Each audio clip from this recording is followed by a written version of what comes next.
Highlights पे जहाँ पे बेहतरीन फोर्स वो लगे थे इस मुकाबले में। तो ये देखिए पहला चौका वो लगा था टीम का, जिसमें हल्की सी मिसफील्ड निकल आई थी।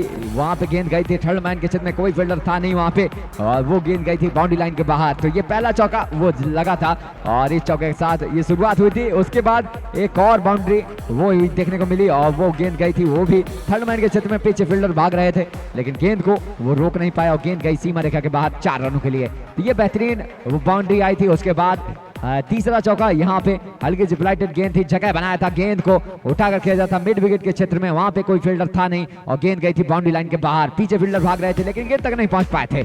इसके बाद एक और बाउंड्री आई थी जो फ्लाइटेड गेंद थी और यहाँ पे वो बाउंड्री को भी मिड विकेट की ओर 4 रनों के लिए भेजा था। उसके बाद एक और बाउंड्री यहाँ पे फ्लाइटेड गेंद पे स्टेट की तरफ खेला था और खेलना चाहते थे लेकिन गेंद गई थी वो डीप कवर बाउंड्री की तरफ और वहां पे कोई फील्डर था नहीं। तो एक और चौका वो लगा था। उसके बाद एक बेहतरीन गेंद, लेकिन उसमें बेहतरीन शॉट जड़ा था 30 गज के दायरे के ऊपर से, वो कवर के क्षेत्र में।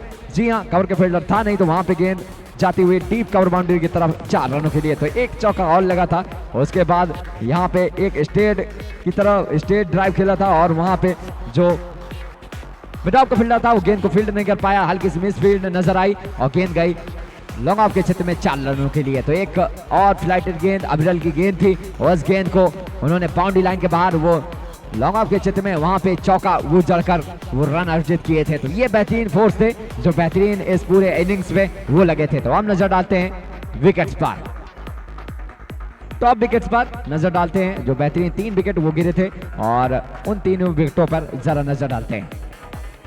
ये पहला विकेट जो विकेटों के बिल्कुल सामने क्लीन बोल्ड हो गए थे, समझ में नहीं आया था पहला विकेट और ये क्लीन बोल्ड हुए थे। उसके बाद एक चांस बना था रन आउट का चांस, सीधे डायरेक्ट हिट विनायक के दस्तानों से लगने के बाद गेंद गई थी विकेटों पर और एक विकेट वो गिरा था, दूसरा विकेट। और इसके बाद तीसरा विकेट कुछ इस प्रकार आया था, हल्का सा कॉट बिहाइंड हुए थे, बल्लेबाज जगह बनाना चाहते थे, बल्ले का निचला हिस्सा लगा और सीधे जाके गेंद गई थी विकेटों पर। और विनायक का जोश आपको जरूर देखने को मिला था, जो सारे बच्चे वो जरूर पूरे उत्साह के साथ अपना खुशियां मना रहे थे। तो ये थे हाइलाइट्स और जो आपने देखे और क्या सुंदर आयोजन। अब चलते हैं प्रेजेंट